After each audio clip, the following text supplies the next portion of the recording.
ভাবি কি যে বলেন, আমার বৌমা এমন না, আমার বৌমা তো মাশাআল্লাহ খুবই ভালো। হ্যাঁ, শপিং এর কথা তো কখনো সে মুখেই আনে না। হ্যাঁ, টাকা পয়সা চাওয়া তো দূরের কথা। হ্যাঁ, মেকআপ টেকআপ এগুলো আমার বৌমা পছন্দই করে না। না, ওগুলো অযথা টাকা নষ্ট, সে পছন্দ করে না। হ্যাঁ হ্যাঁ ভাবি, আল্লাহ না, আমরা যখন কোনো কিছু নিয়ে দেই তখন সে নেয়, তাও নিতে চায় না, জোর করে নিয়ে দেয়। কপাল করে, হ্যাঁ কপাল করে এরকম বৌমা পাওয়া যায়। হ্যাঁ হ্যাঁ, হ্যাঁ। হ্যাঁ ভাবি, বৌমা রান্না বান্নার কি খবর? আরে না, আমার শাশুড়ি অন্যদের শাশুড়ির মতো না। হ্যাঁ, আমার শাশুড়ি তো মাশাআল্লাহ অনেক ভালো।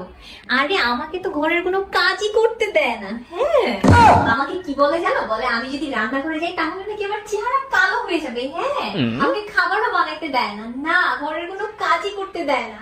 অনেক কপাল করে এমন শাশুড়ি পাওয়া যায়। হ্যাঁ।